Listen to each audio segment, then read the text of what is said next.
Hello everyone, દ્રષ્ટિસ cooking ટૂરમાં આપ સૌનું સ્વાગત છે। આજે આપણે એકદમ ઝટપટ તૈયાર થતો નાસ્તો ચણાના લોટના પુડલા બનાવીશું। તો ચાલો બનાવવાનું શરૂ કરીએ। પુડલા બનાવવા માટે સૌપ્રથમ એક બાઉલ લઈ લઈશું અને તેમાં આપણે 1.5 કપ ચણાનો લોટ લઈ લઈશું। વજનમાં જોઈએ તો 300 ગ્રામ જેટલો। હવે આપણે તેમાં અડધી ચમચી અજમાને હાથેથી મસળીને ઉમેરી દઈશું। સાથે આપણે અડધી ચમચી મરી પાવડર, સ્વાદ પ્રમાણે મીઠું, અડધી ચમચી હળદર પાવડર, 1 ચમચી લાલ મરચું પાવડર ઉમેરી દઈએ અને હવે આ બધી જ વસ્તુને આપણે મિક્સ કરી લઈએ।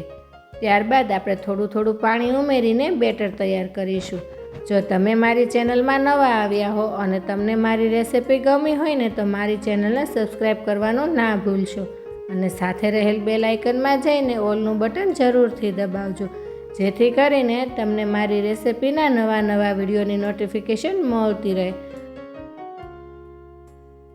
અહીં આપણે મીડિયમ થીક એવું ચણાના લોટનું બેટર બનાવીશું અને ત્યારબાદ તેને આપણે 5 મિનિટ માટે ફેટી લઈએ।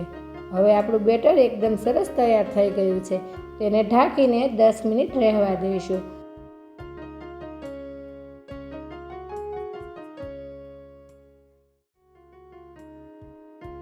દસ મિનિટ બાદ 1 ચમચી આદુની પેસ્ટ, 1 ચમચી લસણની પેસ્ટ અને 1.5 ચમચી તીખા લીલા મરચાંની પેસ્ટ ઉમેરી દઈશું અને સાથે આપણે 2 ચમચી સમારેલા લીલા ધાણા ઉમેરી બધું જ બરાબર મિક્સ કરી દઈએ। હવે બેટર આપણે પુડલા બનાવતી વખતે સરળતાથી ચમચામાંથી પડે તેવું તૈયાર કરવા માટે જરૂર પ્રમાણે થોડું પાણી ઉમેરીને એકદમ સરસ આવું બેટર તૈયાર કરી લઈશું। તો અહીં આપણું બેટર તૈયાર થઈ ગયું છે। તો હવે આપણે પુડલા બનાવવા માટે એક તવો ગરમ મૂકીશું।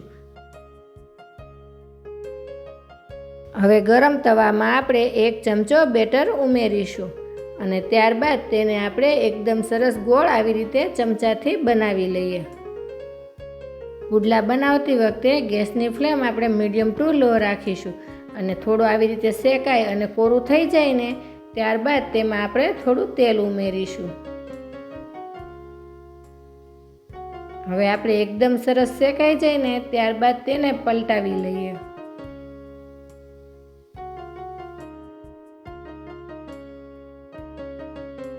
પુડલાને આપણે બંને બાજુ વારાફરતી ફેરવીને એકદમ સરસ ક્રિસ્પી તૈયાર કરી લઈએ। આ ચણાના લોટના પુડલા તમે સવારમાં નાસ્તામાં, બાળકોને લંચ બોક્સમાં અથવા તો સાંજના સમયે જમવામાં ખાઈ શકો છો। આવી રીતે એકદમ ક્રિસ્પી પુડલો તૈયાર થઈ જાય ને એટલે આપણે તેને એક પ્લેટમાં લઈ લઈશું અને તેવી જ રીતે આપણે બીજા પુડલા પણ બનાવી લઈએ।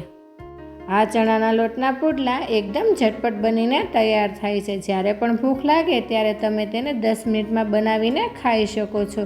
તો આવી રીતે આપણે બધા જ પુડલા બનીને તૈયાર થઈ ગયા છે। તો તેને આપણે એક સર્વિંગ પ્લેટમાં સર્વ કરીશું। મેં અહીં તેને ટમેટાના સોસ અને ગ્રીન ચટણી સાથે સર્વ કર્યા છે। તો એકવાર જરૂરથી બનાવજો અને કોમેન્ટમાં જણાવજો કે તમને આજની આ રેસિપી કેવી લાગી અને આ સાથે મારી ચેનલને લાઇક, શેર અને સબસ્ક્રાઈબ કરજો। તો આવી જ નવી રેસિપીઓ સાથે આપણે ફરી મળતા રહીશું દ્રષ્ટિસ કુકિંગ ટૂરમાં।